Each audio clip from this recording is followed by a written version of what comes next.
This is a Film Stories original podcast. Have you heard about the 2018 study that showed half of prenatal vitamins tested had unacceptable levels of heavy metals? No? Well, now you have. I'm Kat, mother of three and founder of Ritual, the company making traceability the new standard in the supplement industry. I remember staring at my prenatal vitamins and finding all these things I was trying to avoid. High amounts of heavy metals, synthetic colorants, and unnecessary ingredients. So, at 4 months pregnant, I quit my job and started Ritual because I believe that all women deserve to know what they're putting in their bodies and why.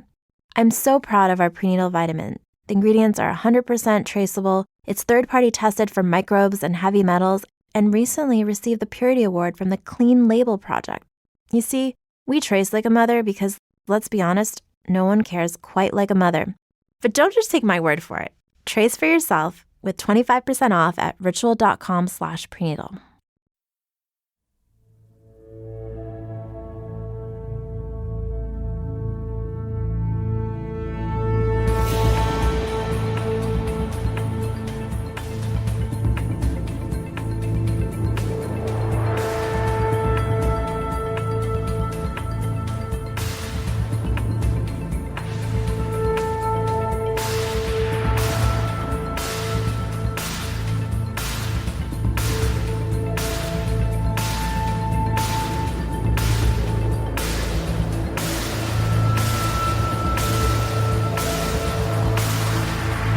Welcome back, everybody, to the X-Cast. The truth is in here. I'm Tony Black, your host, as ever, and this week I am joined by, once again, a very special guest, straight from the Irish podcast, Mr. Wayne Talbot. Hello, sir. How's it going? Pretty good, yeah, pretty good. Welcome back. You were last on in the episode about Gender Bender, yes, if I remember rightly, which is going back a few weeks now. This time, we're covering another episode of Season 1, which maybe doesn't get the same amount of coverage as some others. This week, we are talking Episode 18, Miracle Man.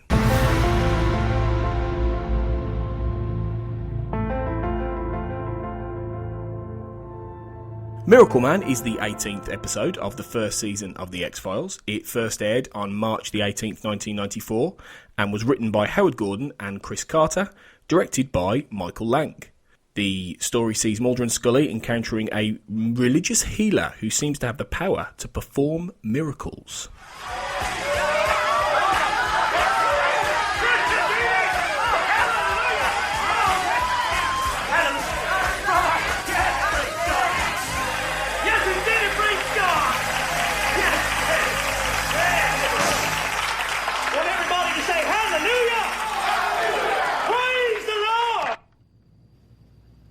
The woman on the table has a malignant tumor on her spine.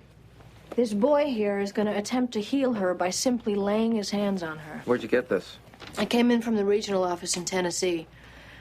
The preacher's name is... Reverend Calvin Hartley. You've heard of him?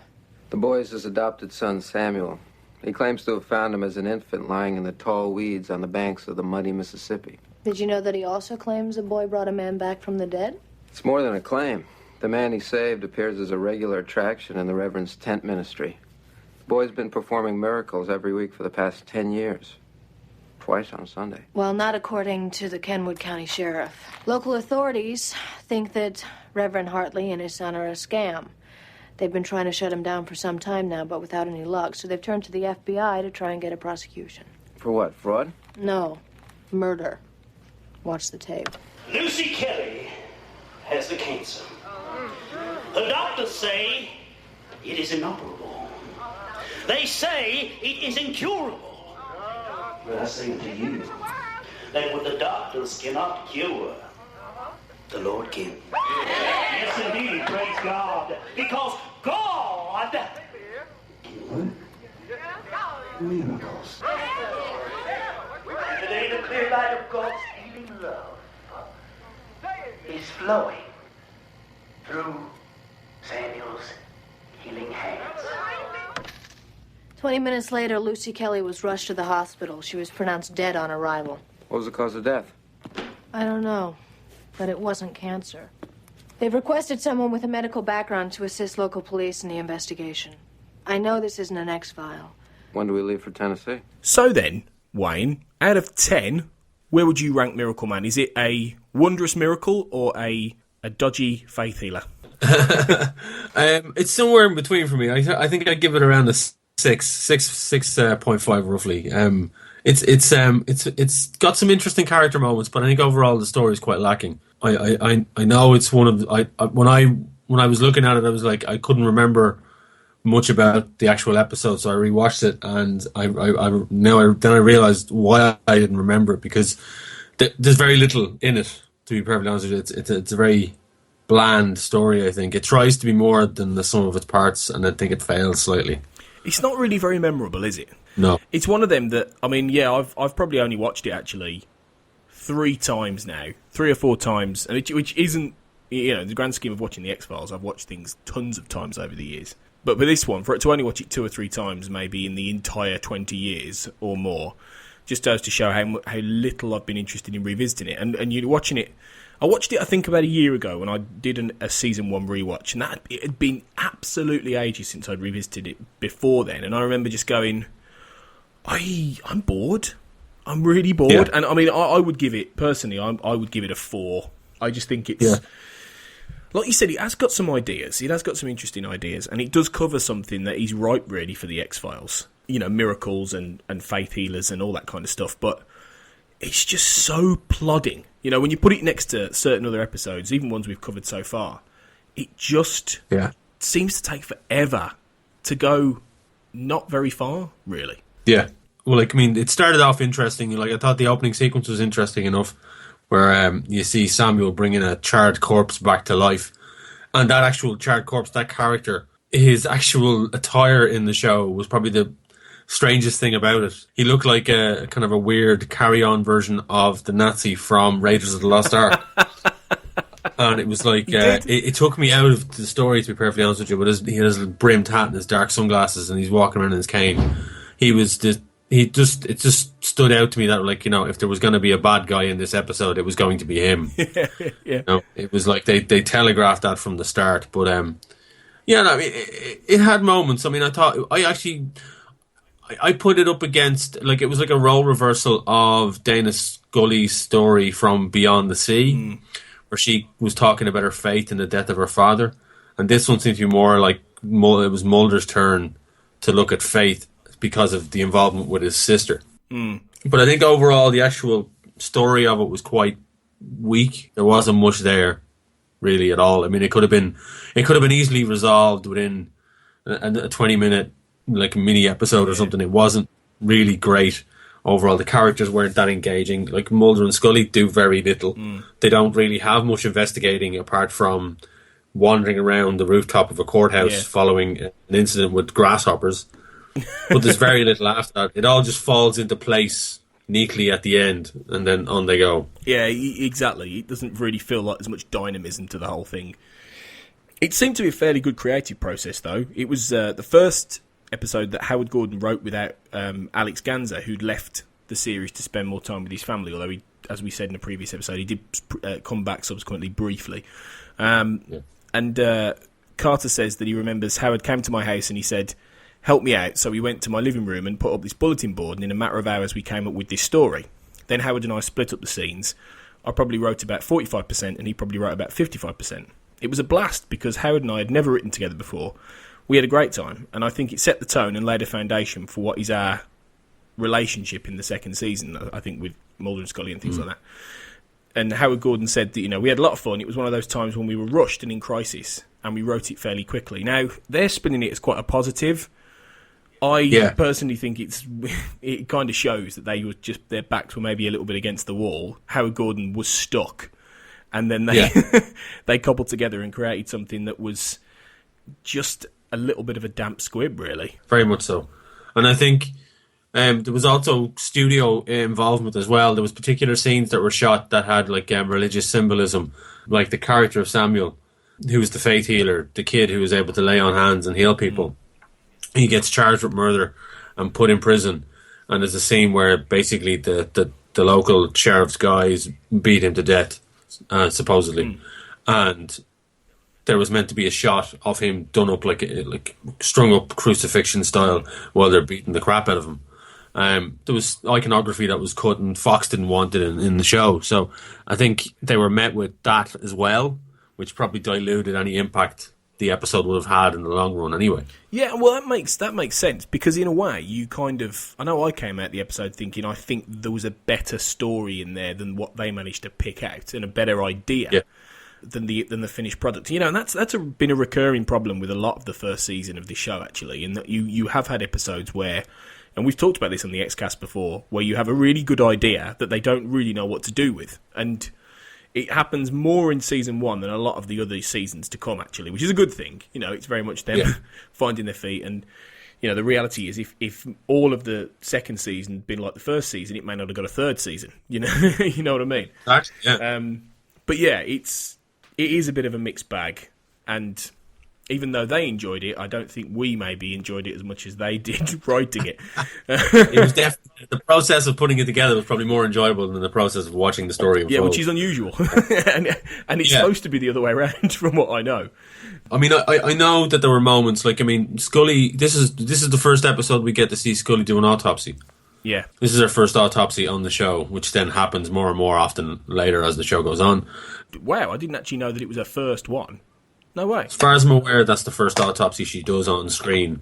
18 episodes into the show. I don't think she had done an autopsy up to that point. I don't remember one, actually, thinking about it. I liked the bits with Mulder and his sister. Like whether it was a question that he was being made to believe that his sister was a part of the story, that his sister was believed to be alive, or that he was seeing things, he was hallucinating.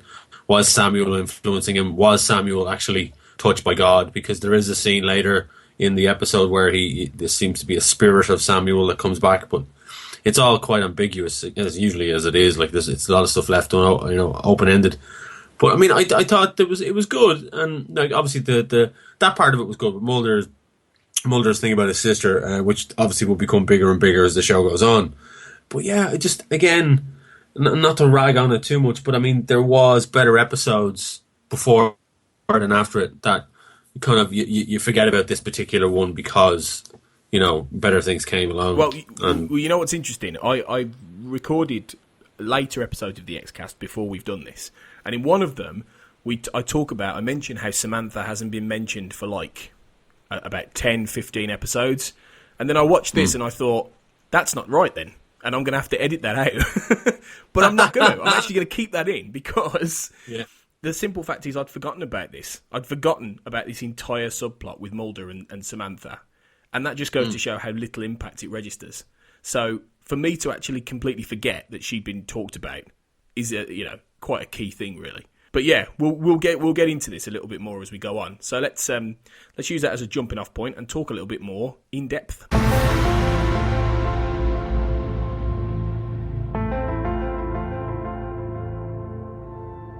So, the teaser is relatively short and sweet, relatively basic. Takes place in the past, which not all the teasers tend to do.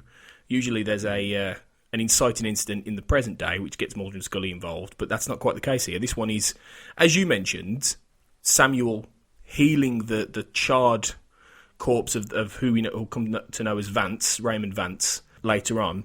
And I think the one thing that struck me straight away with this...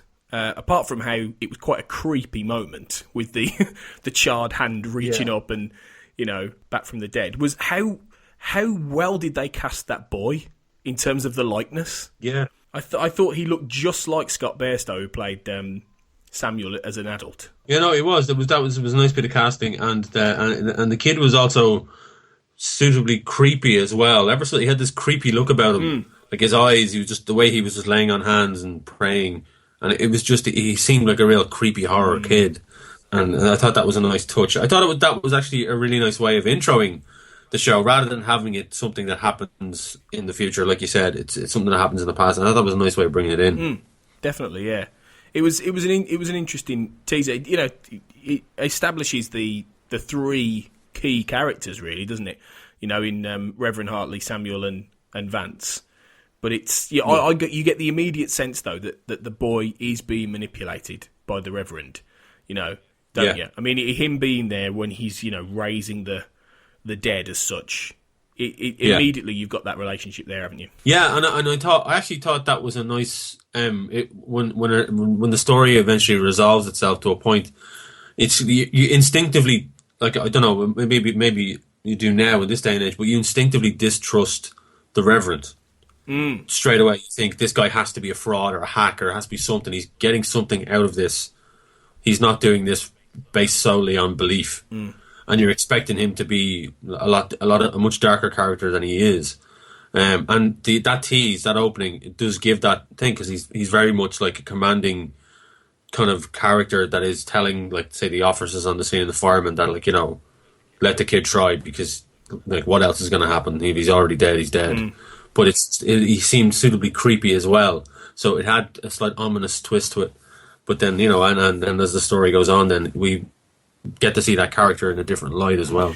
But, you know, I thought it was a promising start. Yeah, it was. Yeah, it was. It was a promising start. It was an intriguing little teaser. And when we get into the main episode, after the credits, we've got Mulder and Scully in the office in one of those classic briefing moments. But this time it's flipped in that it's Scully actually briefing Mulder for a change about... Hello, Saver. Whether you're saving for that trip to the tropics or saving for an emergency, now is the time to take advantage of Wells Fargo's savings options. Wells Fargo offers savings accounts that can help you save towards your goals. So, what are you saving for? Visit a Wells Fargo branch or wellsfargo.com/save to open a savings account today. Wells Fargo Bank, N.A., member FDIC. Something that... It was interesting the way they did this, because on the one hand, Scully's presenting it to Mulder and sort of saying, I'm going to go and look at this because I've been asked as a medical professional to go down and find out if there was foul play in this woman's death. It's not really an X-file, but don't worry about it. But on the other hand, Mulder knows immediately who Samuel is, who Reverend Hartley is. He knows about their supposed miracles, and then he's like, sign me up, I'm coming along. It was weird. It was like, on the one hand, Scully was sort of going, well, it's not an X-File, but... And then on the other hand, Mulder's going, well, it's obviously an X-File, so... I don't know if you got that impression. Oh, no, it did, yeah. And I thought it was a nice role reversal. It is always good when that happens in the show, because it does happen, you know, throughout different episodes where they have a slight role reversal in regards to, say, you know, Mulder would be the skeptic and Scully would be the one, look, well, I'm going to... Because I want to investigate this. I actually think, as well...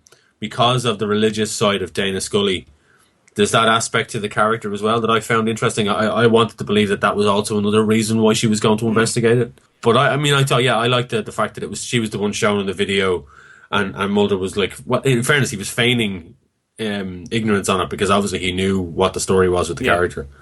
But yeah, no, I thought that was good. It struck me that maybe Mulder actually keeps tabs on a lot of this stuff. You know, in that he's got like his feelers out for various things he picks up. I mean, I think it's later in the show that we find out that he reads things like National Enquirer and all these crazy magazines that just most of which is trash. But then he'll pick up the odd thing in there that's got the nugget of truth. So maybe this was one of those things where he's reading one of these magazines or he's looking at one of these, you know, early websites, and he's just picking up all this information, keeping it in his mind just in case. So it just struck me that he already probably suspected this was an X-File. In terms of Scully, though, you've hit on a point there that I was going to mention. That I don't know about you, but I felt, though, if there was ever going to be a subplot involving faith, it shouldn't really have... I know they tried to do it with Mulder to be different, but it seemed more geared towards Scully. And they didn't really do a fat lot with that. There was the odd mention throughout the episode of her faith, one or two. But apart from that, it didn't seem as important a case to her as it should have been. And later on in the series, these kind of cases were. So, I don't know, it just didn't feel right to me. It definitely was out of character, out of sorts. And we'd already seen as well, again, it seems to be the one episode I always reference when I talk about the X-Files, but Beyond the Sea touched on it immensely. That's not a bad episode to reference, ever, if you have to. It's not. It's one of my all-time favourites, but it's a case of her faith was definitely much key to that whole story.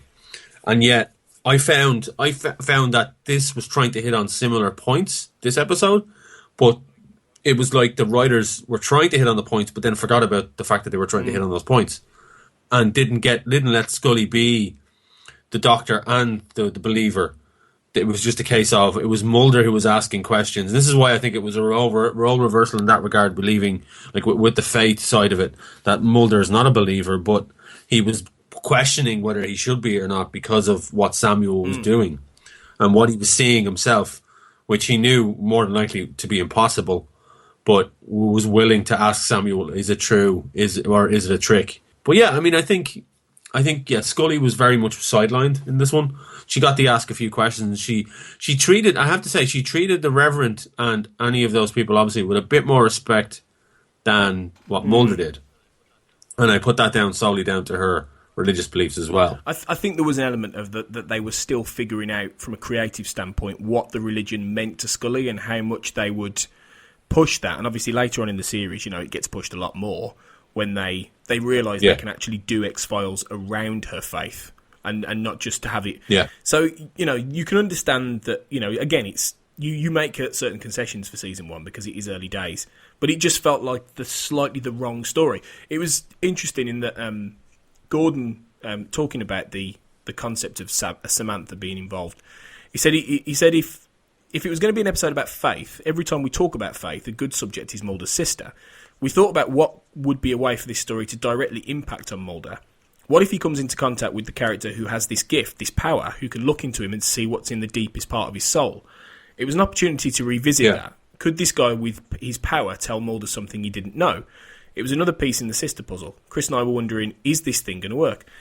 The only problem with that is, I understand what they're trying to do there, but it doesn't really come across, does it? It's just, most of the time, it's just Mulder seeing a very sort of don't look now vision of his sister in a red dress. Yeah, very much so, yeah. Yeah, red dress just thing. running off at various points. It was only really one conversation he has with Samuel, his last conversation, which kind of gets into the nub of that.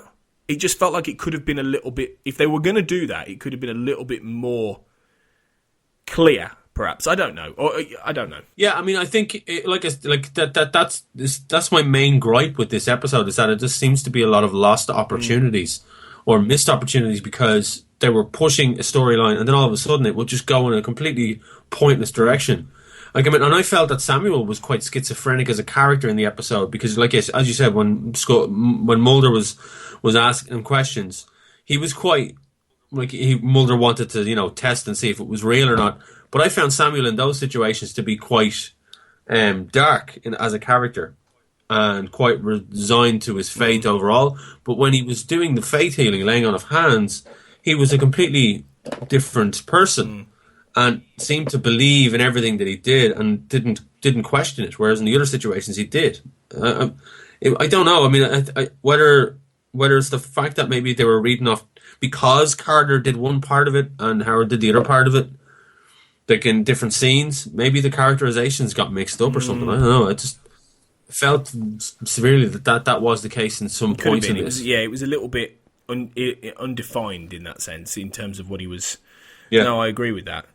But when they first get to the town, he's not there, obviously, Samuel. It's just they see Hartley whipping everyone up into a frenzy. Not nearly as much as he does later on, but it establishes establishes what Hartley's doing in the town with his tent and everything like that. It establishes how Vance looks now, as you said earlier. Your description of him, which is really funny. And I thought he looked like I thought he looked very comic book, Vance. He had a very sort of comic book villain kind of look to him as well. As well as a comedy Nazi. But also that sort of... He looked like something from Hello. He did! That's what he looked like. I mean, it was like, I was going, is this guy for real? Is this... I expected to be a bit of horror behind it. I expected him to take off his sunglasses and to have white eyes or something, or big scars, but there was none of that. No. So, like, there on the spot, to shock the congregation or something. But no, as you said, he looked like well out of place. But the whole thing just felt like it was a little bit comic book in the sense of, and a bit melodramatic. There was a few scenes like this. I mean, the scene where Vance goes to the cemetery when they're exhuming the body to try and get a better look at it. Yeah. The way he's talking, he's got like a whole mob behind him, and it just seemed very, very over the top. There's one specific moment later on where I thought it was ridiculous, which was the courtroom scene where Samuel's up in the dock, and immediately straight after an act break, and immediately Samuel's there shouting at the judge, and he's banging his gavel and going, "You be quiet," and all this, and then suddenly locusts or whatever they were, grasshoppers, and like I was just sitting there thinking, this is right after an act break. This is the top of your act, and it's mad, and we're not. This isn't supposed to be funny, and I was sitting there chuckling a little bit, going, "This is ridiculous. This is ridiculous." And I don't know. I shouldn't have been feeling like that. Did you feel that it was a little bit hammy, maybe in places? Oh, very much so. I thought the actual delivery. I thought that the whole idea behind it was a tad hammy as well. Yeah, and I was waiting for Scully to scoff at it a bit more, and Mulder as well to scoff at it a bit more. She was waiting for Mulder more than anything else to scoff at it, but it just seemed to be like, they left that to one side. It happened, and people just the Reverend. It happens, and Reverend and Vance just walk out of the courtroom, and they run into to the cop, the sheriff, who was easily the worst actor I've ever seen in. He was poor. He was so bad. He was terrible, and that hat did not fit his head at all. That's true.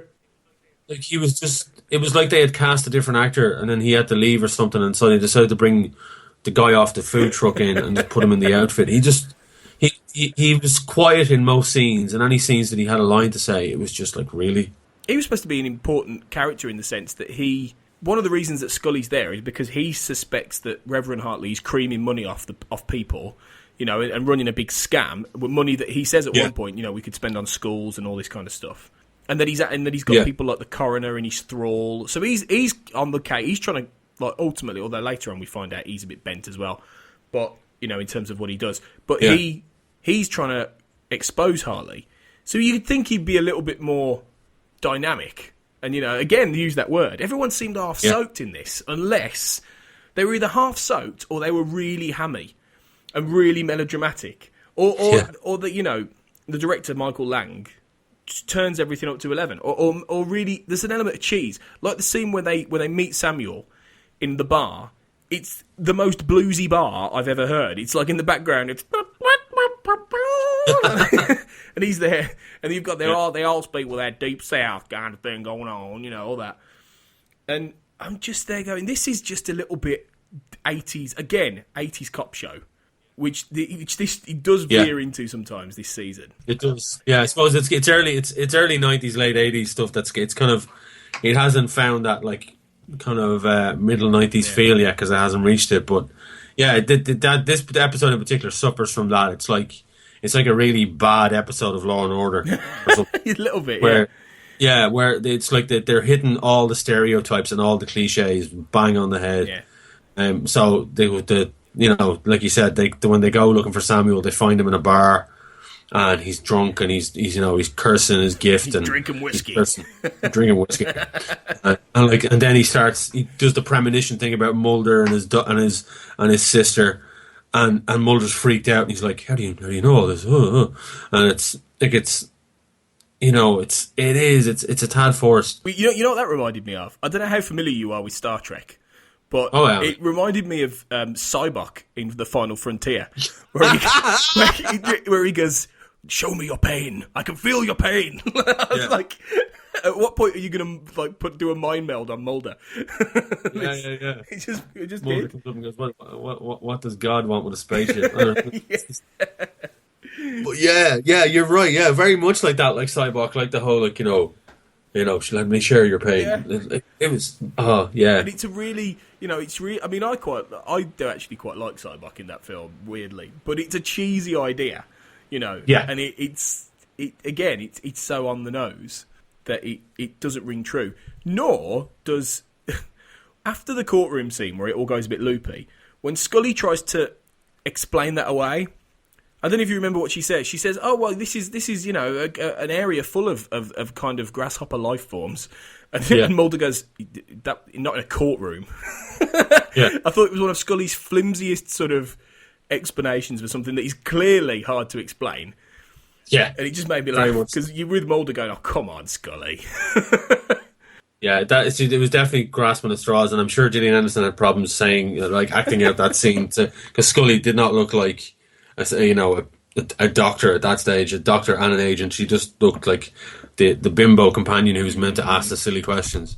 But yeah, I mean, the courtroom scene bugged me, and also the fact that it was just left to one side. Then, like nobody questioned it after the fact, and then the plot rolled along, and we kind of got to see different sides of different people, and yeah, I mean, it's like they keep going back to the tent. Then they go back to more like your man Samuel after he gets arrested, he gets released and on bail, and they bring him back to the tent to do more faith healing. And there's one particular girl there, and you can tell straight off that Vance is there in his full Nazi regalia, and handing out little cups of Kool-Aid to everyone. Like, it was so Jonestown Massacre. Yeah. It was crazy. But and you could tell straight off that, all right, well, this is it. This is the message here right now. This is the main plot point, that this is a special girl who's going to get picked, and she's brown bread. Yeah, you can see it straight away, can't you? Interestingly, she as a little fact about recurring faces in the X-Files. She later, an actress called Chilton Crane, who played Margaret, the girl in the wheelchair, she later plays Max Fenig's sister in the two-parter Max and Tempest Fugit in season 4. Yeah, in almost every episode, as you know, Wayne, there's someone who's played a character before or will play a character again. And she's there's revolving doors of extra actors in the X-Files. Yeah. But yeah, you're right about the whole, you can see that kind of stuff coming. Chris Carter and Howard Gordon talk about fundamentalist religion, because obviously the whole thing is a commentary on the whole, the preacher, faith healing kind of madness that you get in America, and you see these videos of these guys going, "I will heal you, Lord," and they're all in a frenzy and all this. We said this is a show about belief, about possibilities. I think there's a power of faith, and so we set out right away to not do the obvious, which would be to make these people into buffoons. In a way, it was a kind of Jesus story. In a way. Our premise was, what if a prophet or someone with special powers was set down on Earth? What would happen to him? The thing is, there was a point just before that scene with the faith healing, where Mulder's talking to Scully in that hotel room, and there's a nice little bit of deflected dialogue when she asks him about Samantha, and he just completely doesn't answer the question. But he starts talking about what he thinks the paranormality is, and he's talking about things like energy levels and the bad and the good. And he was so close, I think, to the Force. What does this mean? Normally, when he talks about paranormal stuff, there's a theory underpinning it. There's something you can label. I didn't get that from this episode. He was talking more about energy fields. And I was going, what though? What does this mean exactly? What is the basis of believing that? No, then that was one of the flimsy parts about it. There's always, whenever Mulder is trying to explain something or is talking about an X-File in some way, he always has, say, a history. Like, I know this wasn't his case, like Scully brought this to him. But he knew about it. He knew about it. Yeah. So therefore he would be like, well, it's say in 1945 there was a case of this man, and he'd blah, blah.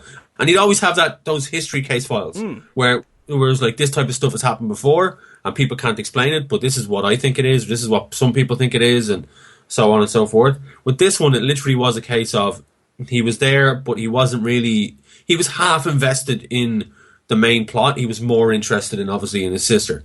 Yeah. And Scully was kind of just waiting for things to happen in order to do something. Yeah. So, yeah. Well, exactly. Yeah. And it just really felt odd. I also wondered if the vision of Samantha in the tent was a distraction, because he sees her and he goes off chasing her, and that's when Samuel does his healing/killing or whatever. And it just seemed a bit suggestive that he was trying to get Mulder out the way. I don't know, because this is the thing, I didn't really know what Samuel was doing fully, or what kind of why he was doing what he was. I didn't really get that. And again, it's really muddled. It is quite muddled, because you see all the other people that he's laying hands on in that particular scene, and they're all, for, as far as we're aware, he heals them, if at all. And then he gets onto the last girl, and then that, it goes south because of the fact that, something has happened to her. And I felt that, they only ever had Vance as somebody who has been healed by him. Mm. And I was expecting there to be another subplot where Vance was actually a plant originally. Oh. So he was a disfigured guy who This is where I thought the Reverend was going to turn out to be part of the whole thing, but he wasn't. Like, I was giving the story way more credit than it deserved, I think. But I was expecting more twists and turns rather than just being going, well, it's clear who the bad guy is to me here, but maybe I'm wrong here. Maybe there's more to this. But I was giving him more credit. I was expecting the fact that Vance would turn out to be already somebody who would have been disfigured. The Reverend paid him and brought him into his organisation, planted him on the scene of the crime, and the kid was actually a fake all along. Because usually that's what happens. It's either, in an X-Files story, either something is completely disproven or it's left completely open-ended. Yeah. And with this, I don't know. Like, I mean, it's like as the story progresses, there was no real evidence apart from the character of Vance that Samuel was a faith healer. That would have been much more interesting, a twist. It would have been more interesting than the whole idea of this being a big Jesus allegory and a guy coming down and suffering and dying and being resurrected. What for? And this was my problem with it. I did like how, and this ties into the whole Scully Catholicism element. I did like how she talks to the coroner guy, who obviously has been on Reverend Hartley's payroll effectively, and says to him, "Look, your daughter's died. I can, you can either completely trust in the godly explanation, or you let me do an autopsy." And I like that because they did tie that into her faith and the fact that she has the respect enough to ask somebody who believes in the religious side of things to consider another side of things, and then he does the rational thing and he says yes. Yeah, I thought that was good. I thought that was good writing. But that was a good character moment for Scully, all right, definitely. She got to show that, like, she understood where he was coming from. She understood the scripture part of it, but also the fact that she is a doctor and she believes just as much as he does, and she could give him closure and a real reason for why his daughter actually died. Yeah, I thought that was probably one of the better parts of the episode. Yeah, it was good. It was good. Yeah. One of the more ludicrous parts was, and you've mentioned Scully's autopsy earlier, but did you feel that when it started and she was rubbing those knives together, it looked like she was about to carve a turkey? Yes. Very much so. I was like, what is she cutting up? It was this weird. Is a frail young girl who spent most of her days in a wheelchair. There's not much of her. They were huge knives that she was slicing together that was really weird. Yeah. I was like, I'm going to enjoy this. Shink, shink, shink. Yeah, that was a tad weird, alright. That was a tad weird. She got better at the autopsies, I think, as time went on. The more she did. She didn't use big knives as much. She went to scalpels and things. Proper instruments for autopsies. Not turkey. I don't think she was doing the Y incision with that cleaver thing that she had. So. At the same time as she's doing this, you've got Mulder going off to speak to Samuel and having, his last final quite intense conversation. You brought this up earlier, but I think Scully's just mentioned about how, and I like this was good as well, in that Scully mentions how people can fall into the trick of believing because they want to believe. And Mulder does that completely with Samuel here. He goes there, he wants to believe so much that he has an answer about Samantha. And like you said, he asks him, he says, is she alive? Is that what you're trying to tell me? I mean, the rational side of him would have known Samuel doesn't know, Yeah. And it's like, what? Why would Samuel know that? And it's that whole thing of, is Mulder seeing what he wants to see? Is he being given visions as a distraction? Is he being played a trick on? Like Scully says. What do you think? Yeah. Do you think there's an answer there, or do you think they didn't know? See, that's the thing. I don't think they like you said. Samuel wouldn't know. So it was, but Samuel was playing it off on Mulder as if he was taunting him, like you're a non-believer, so I'm not going to give you any kind of answer. I'm just going to play with you. And that's the character moment that I found a bit weird with Samuel, because he was meant to be this young kid or young man who had the ability to heal and this belief in good. Yet when it came to Mulder and Mulder's questions about his sister, he answered his questions with more questions. And I don't think it was for that particular character. I don't think it was a good character moment. For Mulder, it was an interesting character moment because, was he questioning the fact that, is God doing this? Is the religious aspect of it real? Or am I being played here? Is this some sort of trick in order to keep me away from the real issue of the killer that's actually out there? Because he knows at that point that Samuel didn't kill.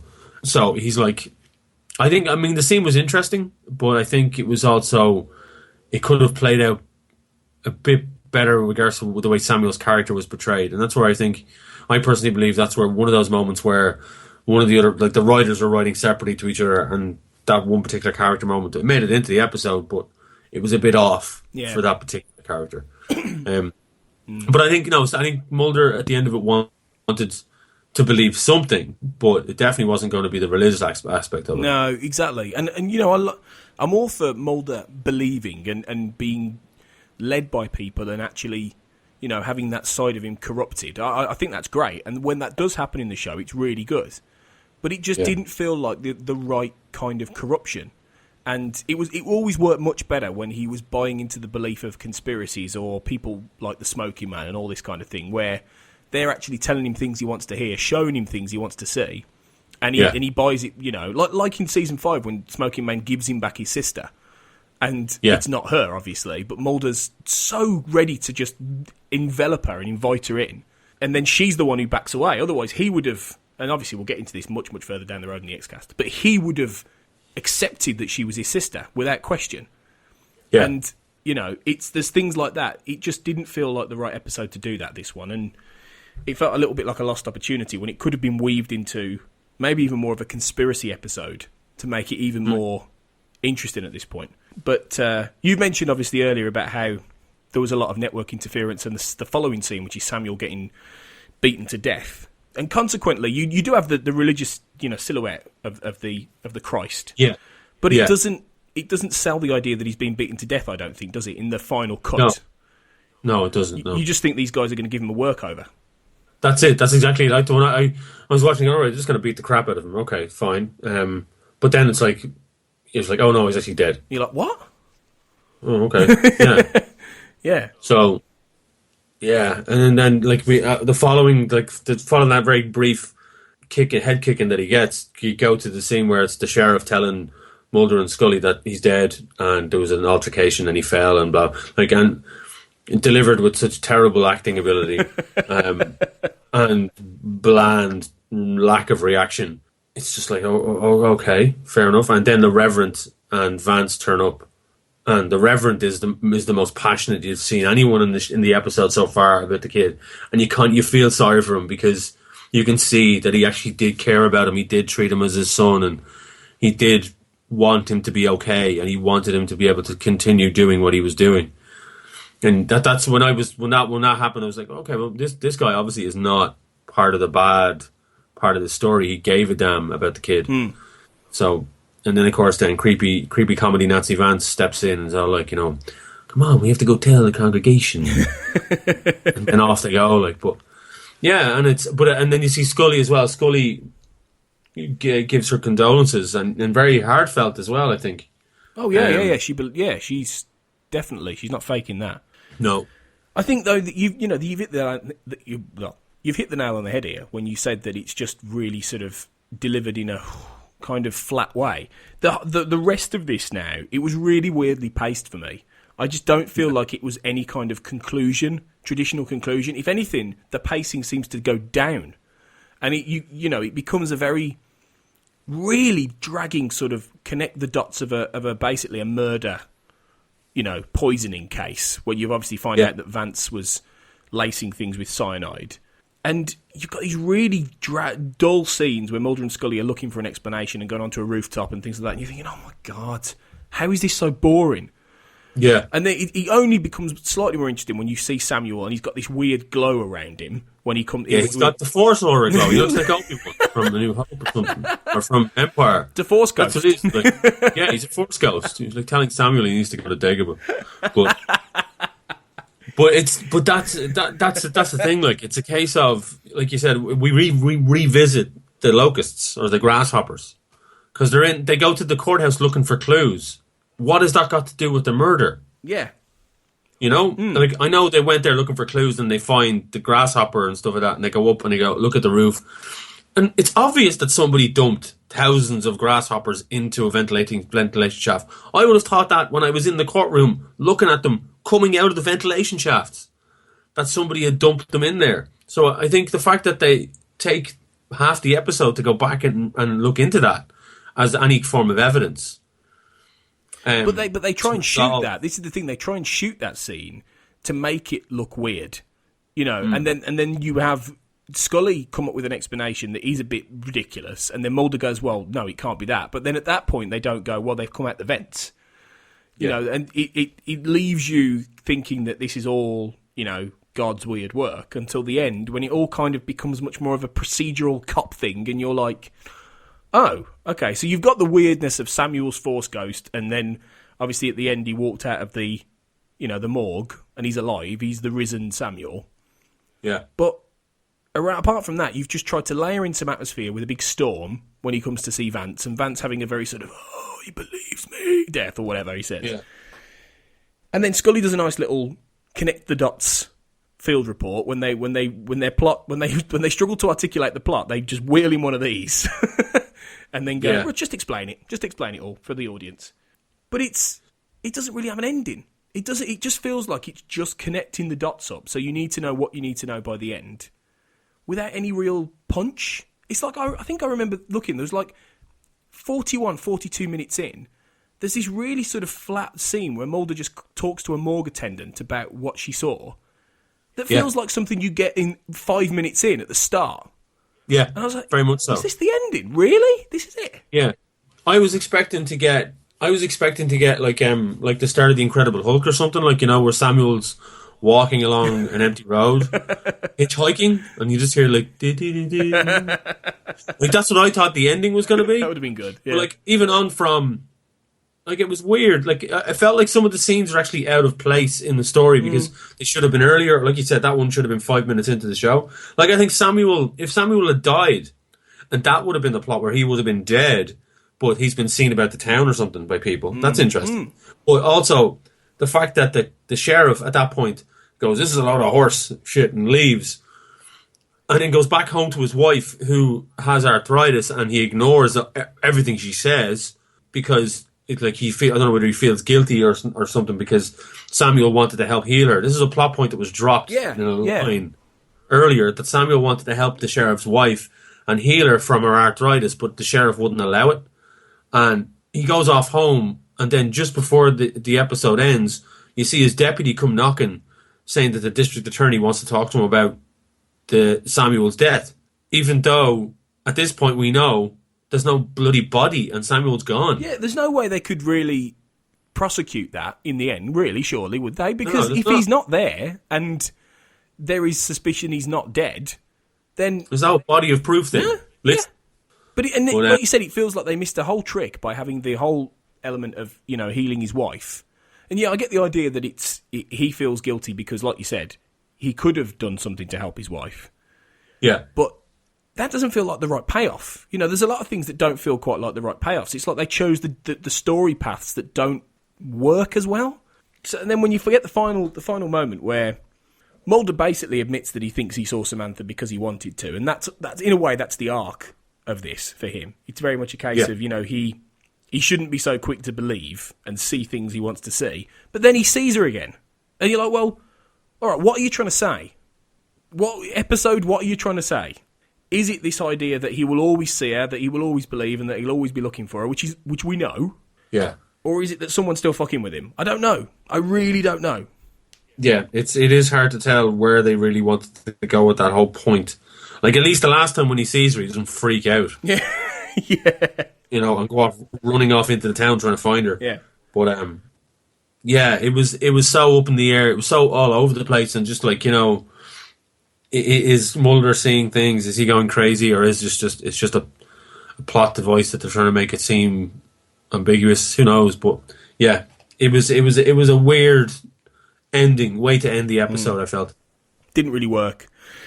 No. Which I would say in general about this episode, really. I think ideas-wise, Miracle Man's got a lot there. It's got some interesting things to say about faith, about religion, about the two leads, potentially. But yeah, it's just got a really sort of leaden script. The direction isn't particularly great. Some of the acting, like you said, is a bit dodgy. And it just doesn't really ever take off. It never gets out of first gear all the way through. You know, there are certain episodes of The X-Files, even in season 1, where you really feel it ramping up. You feel the excitement, you feel the tension, you feel the weirdness, you feel the sheer sense that they are building to something. With this, it was always just the one gear. It was always just like, oh, well, this happened. Oh, and this happens. Oh, okay, there's this. Now they go in here. What's that mean? And it's all the way through. You going, Yeah. When's something going to properly happen here? When's it going to kick off? And then just at the point where it could have maybe done, it just flatlines again. And even though it's not terrible, like a couple of the episodes have been really bad, and this isn't really bad, but its averageness really bums me out because it could have been better. Yeah. It does have the elements of a good story, but it's just the way it was executed, and the way it was put together just didn't really feel great at all. And it's a shame. It is a shame. But thankfully, there are episodes along similar-ish lines about religion that they do better in time. So this is a dry run for something that he's done better in the future. So that's Miracle Man then.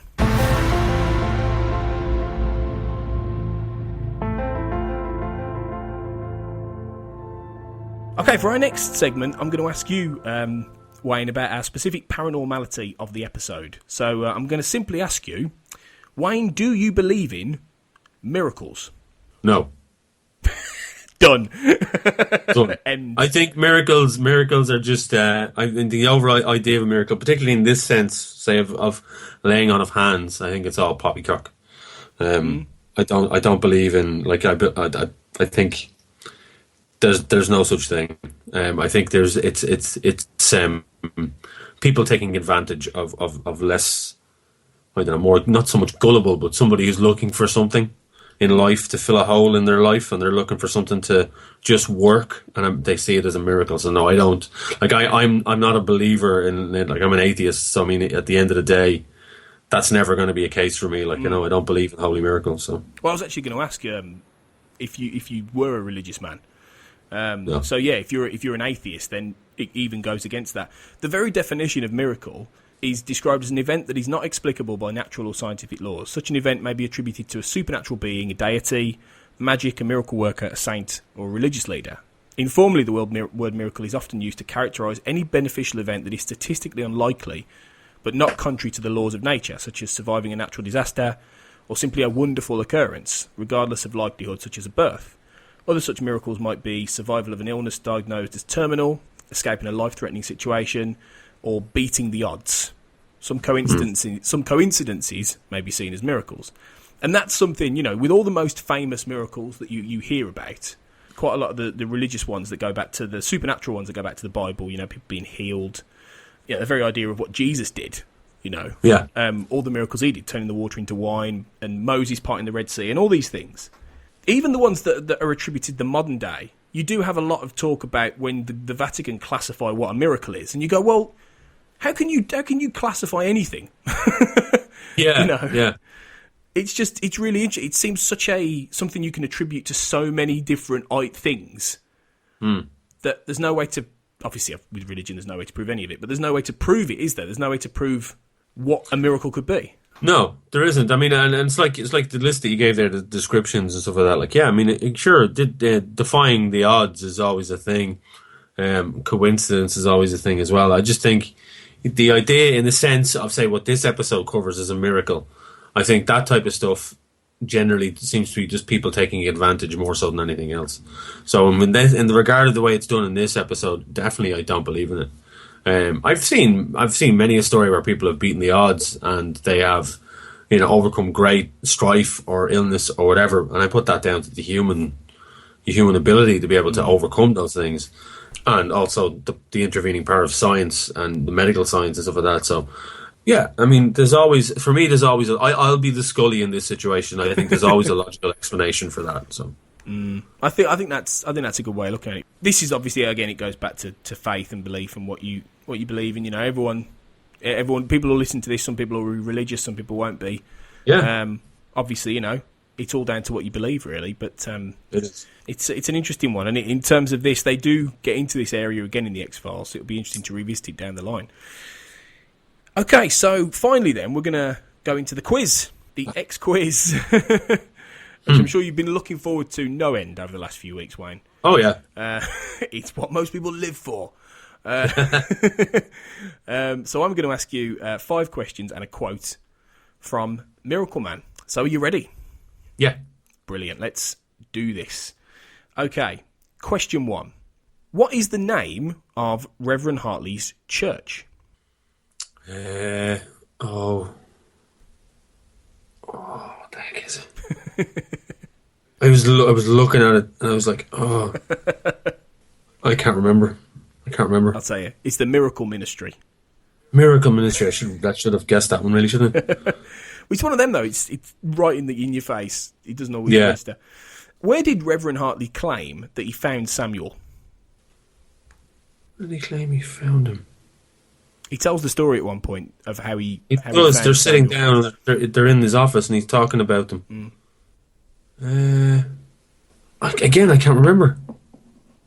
Okay. Jeez. I know the scene and everything. The story's told. He's sitting there in his office with Mulder and Scully talking about the kid. He says he adopts him. I know, but he's not. It's not his kid. But I can't remember. I'll tell you. He says he found him in the tall weeds of the muddy Mississippi. That's right. Yeah. Yes. Which gives because Scully says this at the start as well, and she Yeah. talks about the fact that he was found like Moses in a basket type thing. it gives him that whole mystique. Yeah, exactly. The whole Moses in a basket Yeah. thing, abandoned. Okay, question 3. Name the woman who has cancer in the video of the Hartleys that Scully shows Mulder at the beginning. Jeez. She's mentioned in dialogue a couple of times, but only towards the beginning. Yeah, it's. I think her name is Anne something. I can't remember. I could be wrong, but yeah, I don't remember. Lucy Kelly.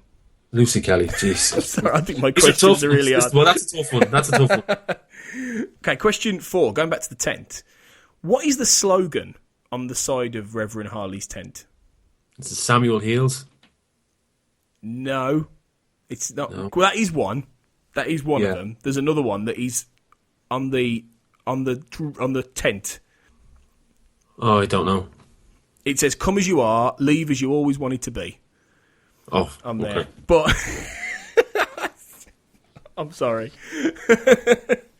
Isn't that a lyric from "Come as You Are" by Nirvana? It could. I hope so. It actually is. I hope that they've got that in there as an inside joke. I think that is actually a lyric from Nirvana's "Come as You Are." It's like, Oh, brilliant! That's an in joke then. Oh, I'm glad you told me. unless Kurt Cobain got that from religious text. I don't know. He could have been. Maybe he did. It's possible. Yeah. Question 5 then. What is the name of the town that they visit? Oh, I think it's Clarksville or something. Is it not? It's you. Oh, it's not. It's Clarksville, Tennessee or something, isn't it? Oh, I really want to give you the point. It's Kenwood, Tennessee. Kenwood, Tennessee. Yeah. Okay. But you're on the right lines of it being a K sound. You want to hear a funny story though? The version that I have of the X-Files season 1, it's a German DVD. Really? So all of the text on the towns are in German. So it's and it has everything else is in English. That's brilliant. Like the towns are done up in German, I think. that is mad. So that's why I had a hard time knowing where it was. I thought it was Clarksville or something. you get away with that then. I think more than anything else. There you go. Okay, question 6. This is a chance to get a point off the board. Okay. So this is the quote. Okay, so who says it to who and what scene? So, no, wait, this is the part where they bring on Elvis. Mulder says it to Scully. Yeah. And I'm trying to remember if it's when they're in the tent or if it's at the start when they're watching the video. It's in the tent. Yeah. You got the that tent. one. Yeah, they're in the tent. And yeah. I think it's one of the first times they arrive Yeah. in. Yeah. And they're all lined up. It's typical Mulder smart ass comment. Yeah, he says when Reverend Hartley's doing his first sermon. Yeah, he says. Yeah. Okay, well that's 1 out of 5. That's terrible. That's absolutely terrible. I was gonna say- I mean, I did much better the last time. I was going to say it's not like none out of 5. So Yeah. it could have been worse. You'll get a chance. You'll get a chance to do it again. Don't worry. But yeah, okay. That was the X quiz.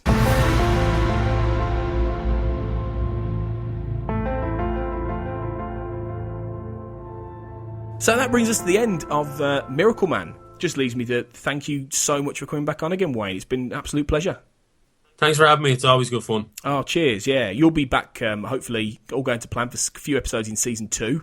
Excellent. So it'd be great to have you back on. Until then, where can people find you and find the Irish Pubcast, your little baby? Irish Pubcast is on geekplanetonline.com, and we have a Facebook page as well, Irish Pubcast, and Twitter account, the Irish Pubcast. We are doing a lot of local panels of late, based off, like, say, superhero stuff in conjunction with Forbidden Planet here in Dublin. So we've done 2 recently. We did one for Batman vs Superman, then we did one for Civil War, and then we have one coming up about X-Men, which is happening on June 15th. But awesome. Yeah, so they're going to be available on the X-Men one will be available on our Pubcast feed, following that particular panel, and then we're going to be at Dublin Comic Con in August. We run all the panels there for the Dublin Comic Con themselves. They get us in to host them and run them and all that type of stuff. So that's in August. Oh, so much cooler stuff happens in Ireland now. Whenever you come on, you tell me about all these great things that are going on in Dublin, and I just can't go there. It's a real shame. But if you are listening to this in Ireland, what are you doing? Get over there. All right, it's awesome stuff. It's brilliant. You can find us at the X_cast on Twitter and on Facebook at the Xcast. We're still posting various different things and keeping the episodes going. We've got a few more left till the end of season 1, so keep on going. We're part of the Black Hole Media podcast network at Black Hole Media on Twitter and on Facebook.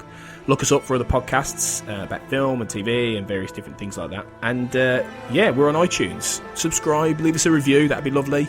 One day we are going to give away Matt Lamborn's Season 6 DVD. It's becoming a running joke now, and that we can't even give this thing away. But if you give us a review, first person to do it gets free stuff.